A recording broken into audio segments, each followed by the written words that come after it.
Welcome to Gen E, Generation Entrepreneurship, a podcast that aims to inspire students to start their own business. I am Stephanie. I am Gemma. And I'm Natalia. Before we start the episode, we want to give a big shout out to our sponsor, Spark. Woo! Today, our guest is Moe Choice. He has worked with artists, creatives, digital nomads, and freelancers to help them achieve their own version of success by showing up as who you want to be and doing what you want to do in exactly the way you want to happen. It's so nice to have you as a guest on our podcast. You're actually our first guest, Mo. Oh, yeah? So that's really exciting. Yeah. Can you introduce yourself? I'm Mo. I'm based in London. I grew up in Dubai, pre-bling Dubai in the 80s.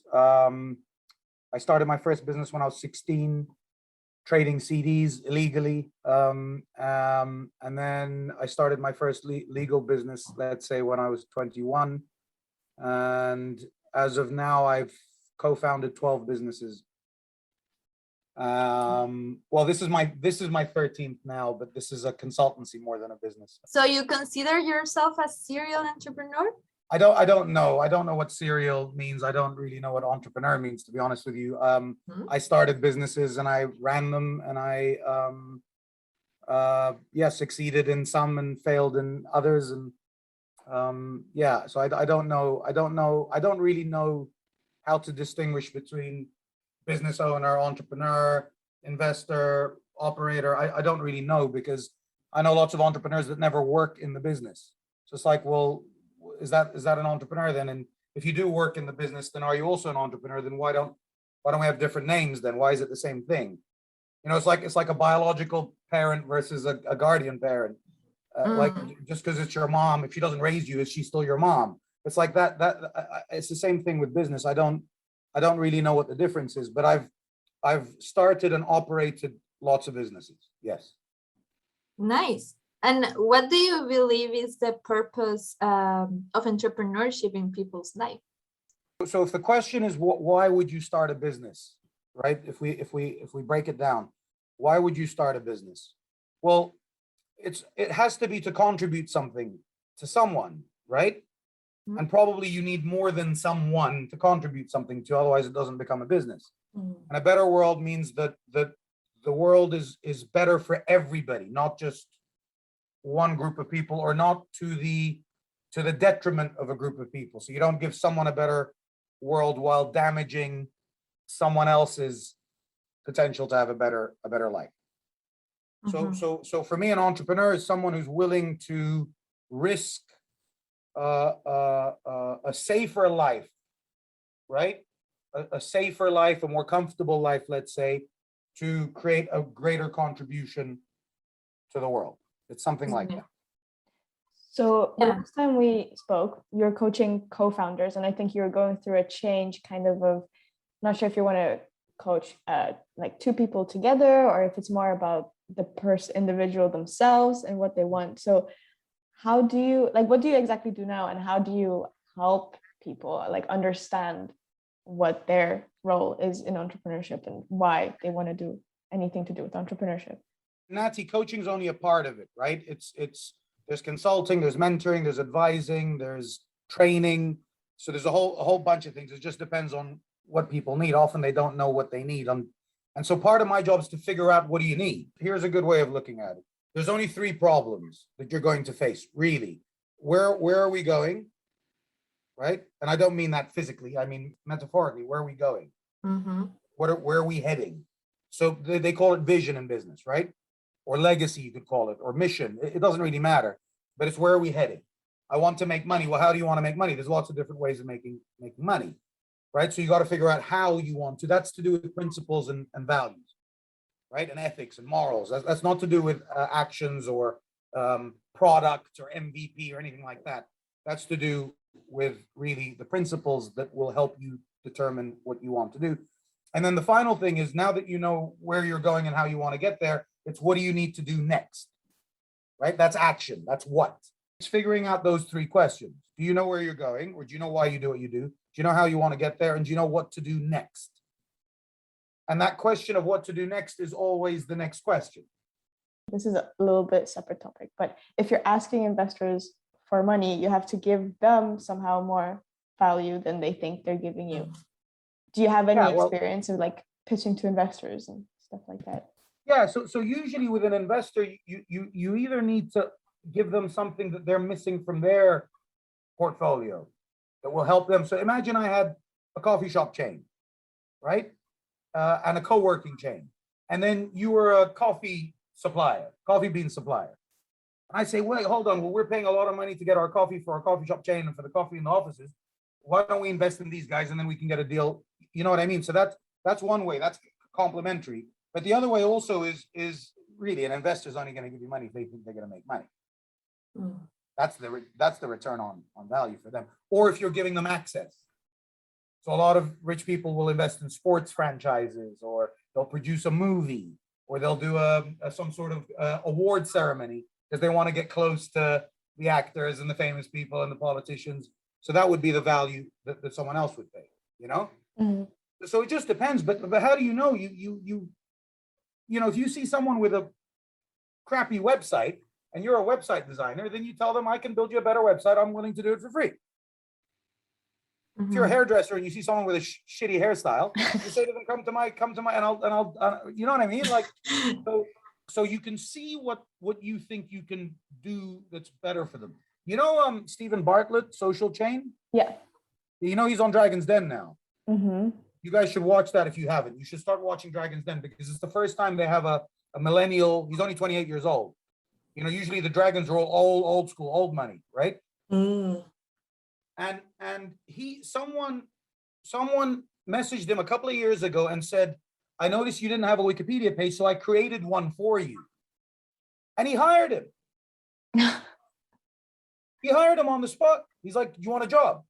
Because he's like, the guy found something that I didn't have that was useful and did it for me.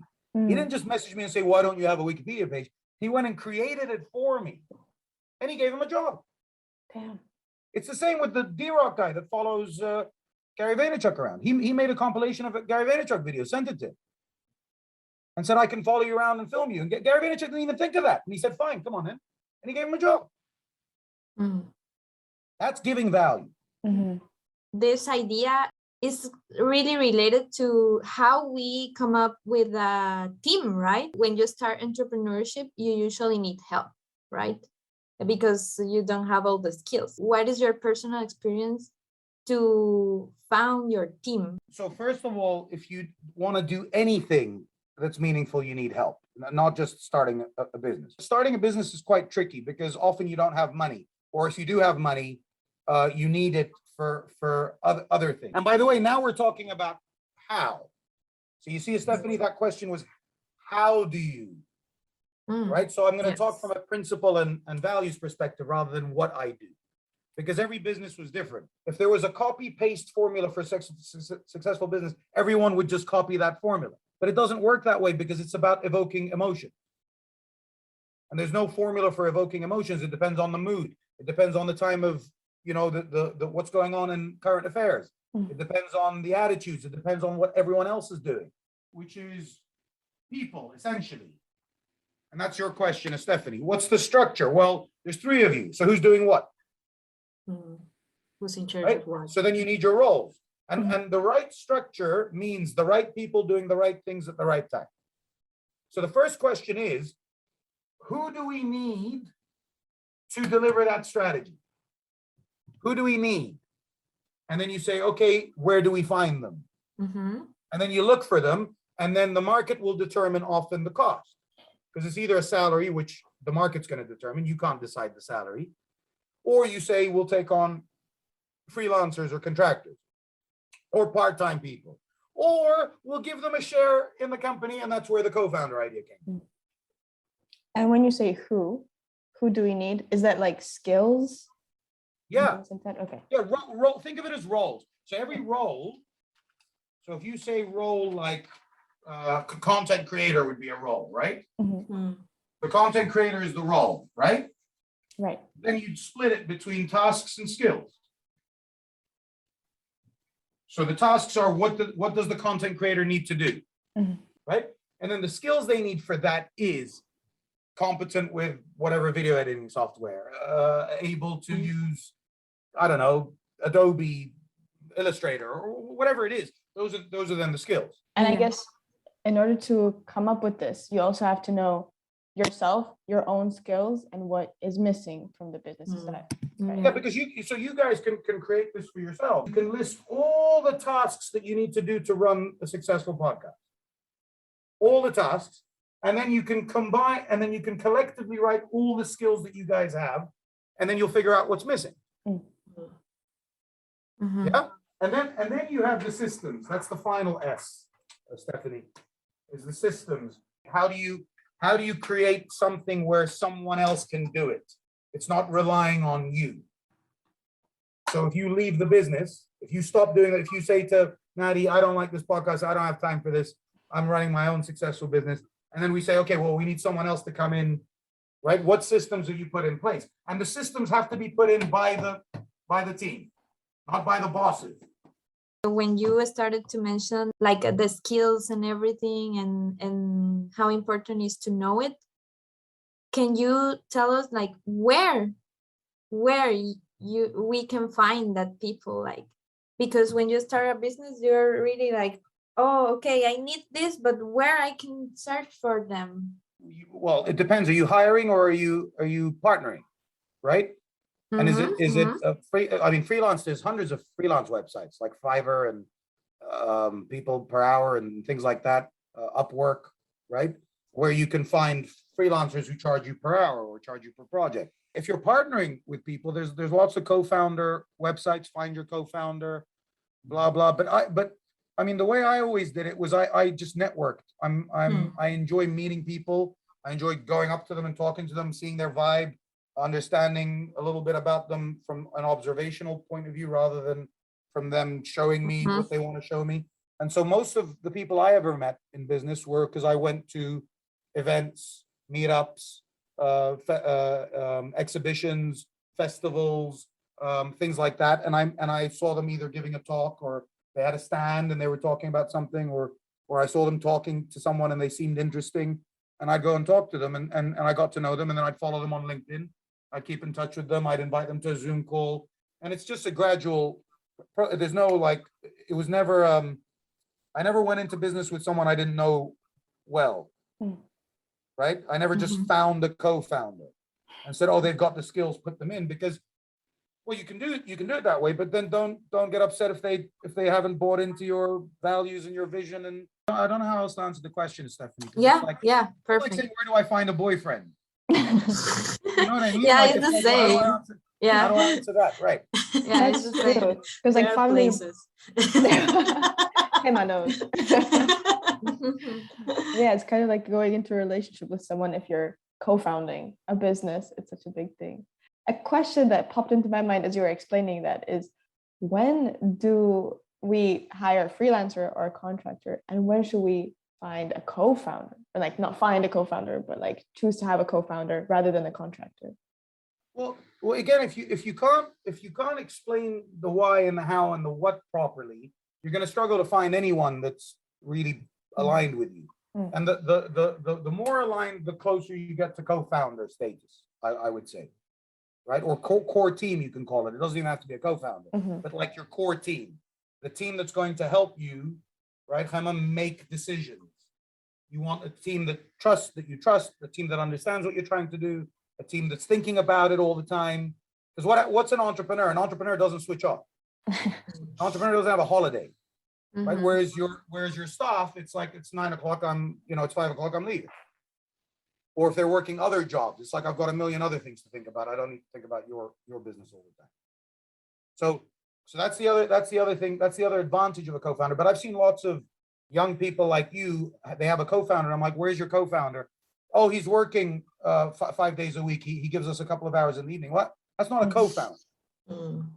Right? You can't be a founder and not spend your whole life on the business. I don't think. I wouldn't invest in one. I wouldn't invest in anyone who doesn't put their whole life. Natty, I used to work for a company based in Luxembourg, do investment, and they would invest in startups, and they would ask me to investigate. Right, so I would meet people like you, and I'd say, okay, what's your startup? And they tell me what their idea is. And they'd say, my whole life, this is my whole life. And I'd say, okay, show me, pull up your bank statement, pull up your Monzo card. Why? Show me where you're spending your money. If you want money from me, you should be putting every penny that you have into your business. Show me, or open your laptop, show me your history, search history.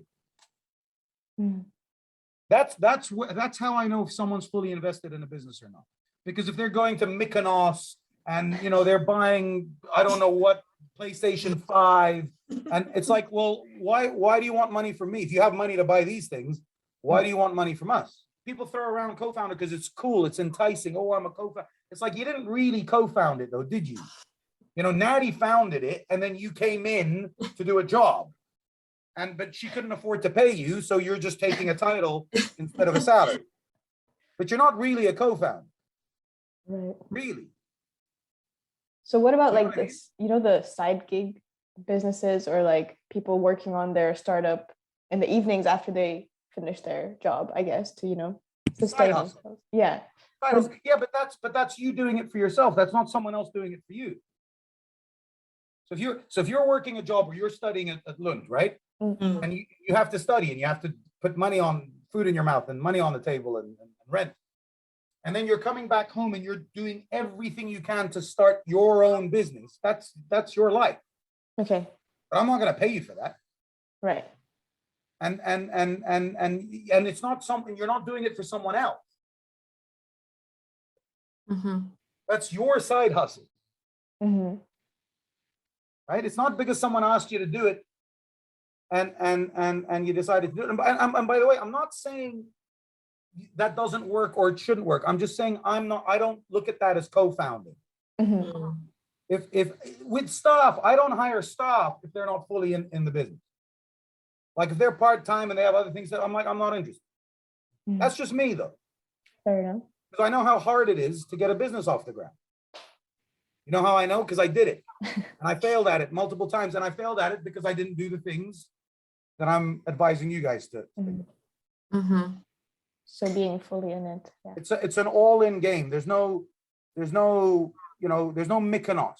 There's no, weekend away. There's no brand new dress and new trainers and new iPhone. No, that's all out the door. Yeah. I have a question. Like you say you funded 12 businesses, right? Are those businesses related to each other, or are like completely different things that you just saw an opportunity and you say, okay, I'm gonna jump into this and I will try to make it work? Or it's like they have some relation to each other?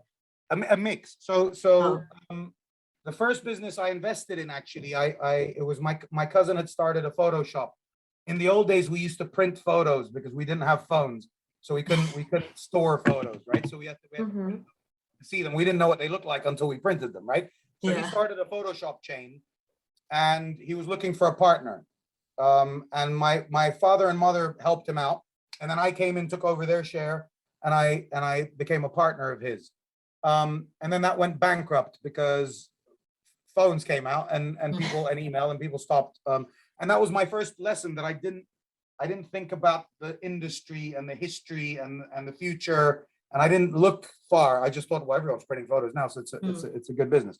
So, but while I was running the photo shop, I had an empty office downstairs, and you couldn't access the office unless you went through the shop, so I couldn't rent the office out.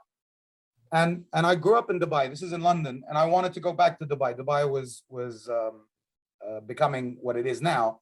And so I set up an office downstairs to consult for people that wanted to open businesses in Dubai. I called it Access Dubai. And it was two reasons I did that. First of all, I had an office downstairs. I didn't know what to do with it. And second of all, I wanted to start thinking about moving back to Dubai. So I was like, this is a really good way of. So when I closed my Photoshop down, I took that Access Dubai and I moved it to Dubai. So instead of consulting from London, I started, and that got my foot in the door in Dubai. Harder to make money from that than I thought. And Dubai was very expensive, contrary to popular belief. You have to pay a lot of license fees and things like that. So I was like, I need to make money. Now, how do I make money? Well, let me open a cafe or a bar or a restaurant. And so I looked at the market, and I saw that they were missing like French style creperie. And one of my favorite restaurants in London was a creperie. And so I went back to London, spoke to the manager there and said, do you want to come and partner with me? And I knew Alex for 5 years because I was eating at his restaurant once or twice a week for 5 years. And I said to him, do you want to come and open a creperie in Dubai? And he said, fine. So we went to Dubai, we opened the creperie. That was supposed to be a side business, but it started making more money than the relocation business. So I shut the relocation business down and focused on the creperie. And we got the second and then the third. And then we had 3 cafes. And I was like, okay, we need to control the quality and the consistency of the food. So we need a central kitchen. So where do I get a central kitchen from? So I found a bakery that went bust. And so I did a deal and I took over her bakery, and she had lots of bakery equipment. And I was like, well, what are we going to do with all this bakery equipment? I couldn't sell it. So I was like, well, let me hire a baker. And then we'll start making bread and pastries and we'll see if that's a business. So I found a baker.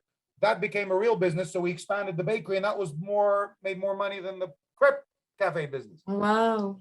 So we expanded that, got investment for that. And that was that line. And then I went into, the creperie, the cafe to start. While we were waiting for the first cafe, we were doing events catering. So we would go to the jazz festival and Red Fest and things like that, and we would serve crepes there. So when I had the big bakery at the end, we started going into catering, proper catering, and then we opened a dark kitchen, which didn't exist in those days. You know, where smaller restaurants can come and use your central kitchen, which is a big thing now. Didn't exist in those days. I set up a dark kitchen. I set up a foodstuff trading, so we would get ingredients from all over the world and resell it. And so all those businesses came on the back of that. And then I went into restaurant consultancy. So I started helping restaurants to develop concepts, develop their menus, and that became another business. So that was all aligned. The other business I started was I needed a central office outside of the bakery. So I partnered with a friend of mine, and we opened like a co-working space, Dubai's first co-working space, even though it was illegal. That's so cool. We did it technically, we did it a different way.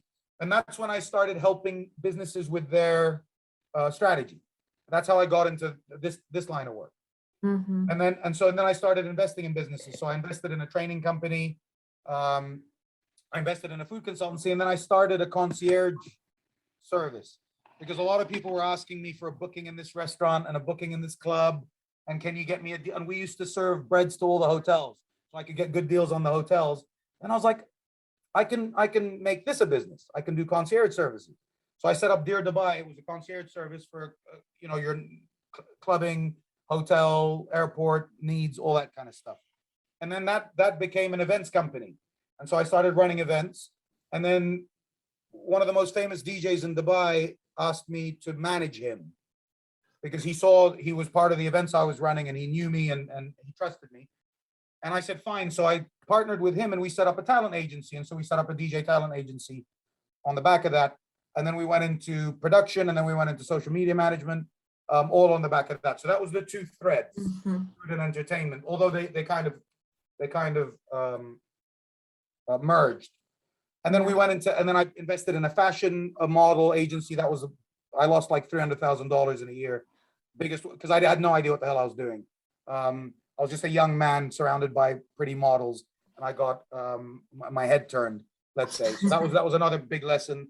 And I think that's the 12. So do you feel like you have some kind of passion for entrepreneurship, or like you have a passion for like a certain industry? Like, how would you define that? Because I feel people sometimes say, we often listen like, oh, you have a passion for something specific, make a business out of it. But sometimes I feel like some entrepreneurs are more like, I really like starting new things. Let's make this my life. So how do you think about that? You have to also think about the word passion. Passion means to suffer, right? That's what passion means. It's something that you're prepared to suffer for. So what am I prepared to suffer for is really the question you're asking.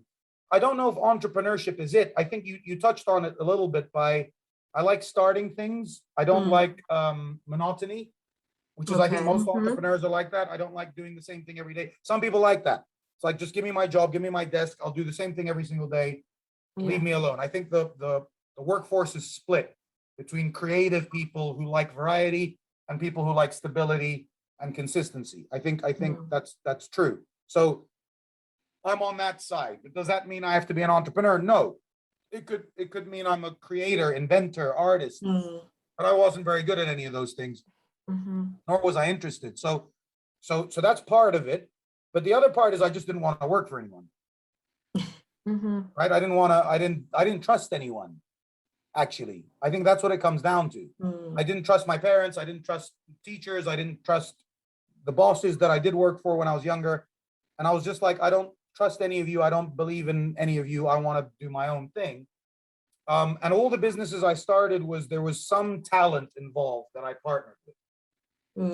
Fred in the Photoshop was a talented photographer, right? Danny, the DJ, Alex, the creperie chef, Jurgen and Mike, the bakers. So I always partnered with someone, Haysam, the trainer. So I always partnered with someone that had a talent, that had a craft, and then I gave them the structure. You gave what you mentioned before, like we need to see how we can help in that way, like how we can contribute to this idea, right? Yeah, and I think my talent really is coming up with the strategy and the structure, I suppose. And once that's done, it's like I'm bored now. What next? It's that kind of thing, right? But also, in many ways, I didn't know what I wanted to do. So I would try different businesses. If I fell in love with any of those businesses, I think I would have stuck to it. Yeah, but I didn't. How we overcome that fear, like to start something, because usually you have the idea, but how you did it, like how you say, okay, let's do it. Let's say the risk.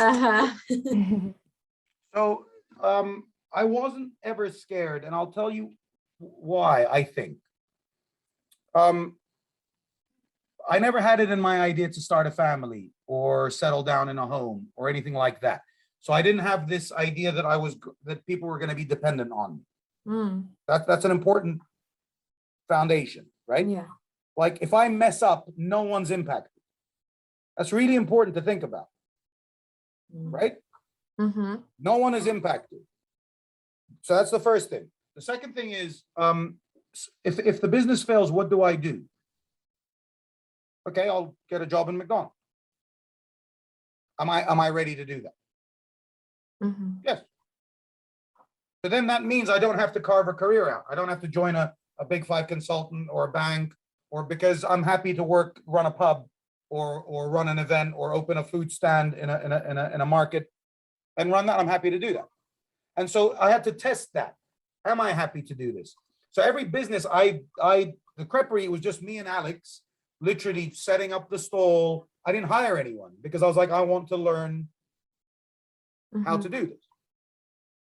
So once I figured out that I was happy to get my hands dirty, I was happy to sleep on the floor, I was happy to sleep on my cousin's sofa, I was happy to live a non-luxurious life, let's say, right? And that I was confident enough that I could get a decent job somewhere if I had to.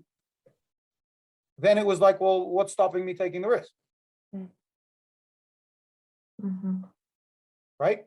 Yeah. But the thing is also to think about what you want to plan for success and failure.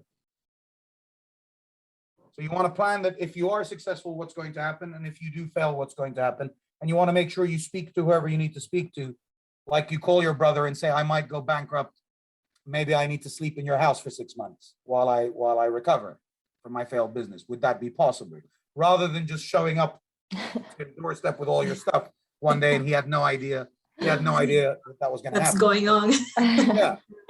Does that make sense? So like you're preparing for it, right? You're telling the people in your network, your family, your friends, whoever, that I'm taking a risk. It might not work and I'll need your support. Yeah. If it doesn't, are you willing to give me that support? Yeah. And you took the decision like, okay, I know what can happen and maybe not, right? So yeah, you never know what's going to happen. In fact, what I learned along the way is never expect anything. Because it's the market. You can't expect, like, again, you write a song and you're expecting people to love the song. It's like you can't do you can't do that. The market decides. And there's very few people that know exactly what's going to happen. Jeff Bezos, Elon Musk, Zuckerberg, these people, you're talking a handful of people that know exactly what's going to happen, right? And even then, we don't know what influences they have and who's helped them. And we don't know all those details. We just see what we see. But there's very few people in the world that know exactly what's going on and know how people are going to behave and know that they will online. Bezos knew there was going to be online shopping in the 90s. He knew it. He was convinced. But if you stood up now in front of your tutor and said that, and they'd say, no one's, the high street's not going to die. They would have made fun of you. And that's why they're lecturing in universities and not running a multi-billion-dollar business. Oh my God. Reality check.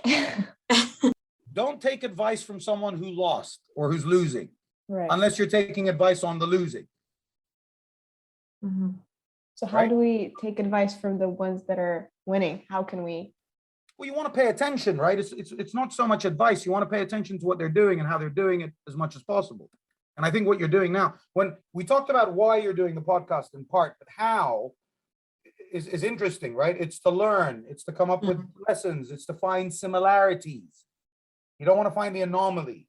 You want to find the things that are common. Yeah. But ultimately, be sincere and work as hard as you can. Okay. Right? That's don't lie and do put all your effort in instead of Mykonos and Netflix and PlayStation. Put all of your effort into the business. Otherwise, just get a job. Okay? Like, because it's easy. Most of my friends have very, very good salaries and their career is set. Like, they don't have to think about, it's like a long-term complicate their lives. Yeah, they work 45 hours a week. They have 6 weeks off a year. Their mortgage is paid for. Their family knows what time they come home. They can switch their phones off at 6 o'clock. Yeah. Right? Yeah. And they get paid really, really well. But that you have to start early too. Yeah. You can't at 35 say, I want to be a lawyer. It's like, or a doctor. It's like, yeah, no one's going to back you. I think that to wrap it up, I want to ask maybe one of the last questions, like, what are your biggest learnings through your entrepreneurial path? So whatever you choose to do, you're choosing suffering. So you're going to suffer. So you want to make the suffering worthwhile, right? So if you're not clear on why you're doing what you're doing, the suffering is not worthwhile, right? So the biggest lesson really is why am I doing this? Why is it worth the effort, right? And then the second lesson I would say is you can only control your effort. You can't control anything else. You can't control people liking you. You can't control the market. You can't control who you find as a co-founder. You can't control any of those things. You can only control where you put your effort. And because your effort is finite, right? You have to eat to re-energize. You have to sleep to re-energize. You can't just keep putting effort in. Your effort every day is finite. Well, where are you putting that effort? So if you imagine you have 100 coins of effort every morning, where are you putting those coins? And if it's not on growing yourself, your team, and your business, then you shouldn't be in business. So I like that as the final lesson. You have to keep growing as an individual, you have to keep growing as a team, and you have to keep growing as a business. And the only way to grow is to put all your effort into that growth. It doesn't mean you can't have time off. It doesn't mean you can't enjoy yourselves. That's not what I'm saying. But it has to be intentional. Like today, I'm taking a day off. Next week, I'm taking a week off, right? But the rest of the effort is put on growing your business and growing yourselves. And no one knows what the hell they're doing. Anyone who pretends that they know what they're doing are lying. Nobody knows what they're doing, right? They're figuring it out on the way, but they know why they're doing it and they know their principles. They know how they want to do it. I love that. I really like that last part. Like it's true. We often think people have figured out their lives, but usually they're just trying their best. There's no rule book. There's no rule book for life. Thank you a lot for being the first guest of You're Gen welcome. E. Yeah. Yeah, today we talk a lot about the philosophical approach of entrepreneurship, and you gave us a lot of tools and concrete examples of how to do it. Thank you so much. It was very Thank you for having insightful. me. Thank you for having me. Thank you for doing this, and good luck. Enjoy it, right? Enjoy the adventure. And if people want to follow me, they can find me Moe Choice on social. Everything's on Linktree, so you can just it's Linktree/Moe Choice. So it's linktr.ee/Moe Choice, and you'll find my LinkedIn, Instagram, YouTube, and my next event. There'll be a banner that's interactive that's jumping on the Linktree page. And if you click on that, you can register for free to my next masterclass, which is talking about a solopreneur mastery. So anyone that wants to create their own craft, that's what the masterclass is about. It's only an hour. It's free of charge to register, and you can just follow the instructions on the Linktree. And yeah, just follow me on socials and LinkedIn. If you ever want to talk to me about anything, just connect with me on LinkedIn, and you can DM me there. I'm most active on LinkedIn. So also thanks to everyone who's listening today, and stay tuned for our next episode.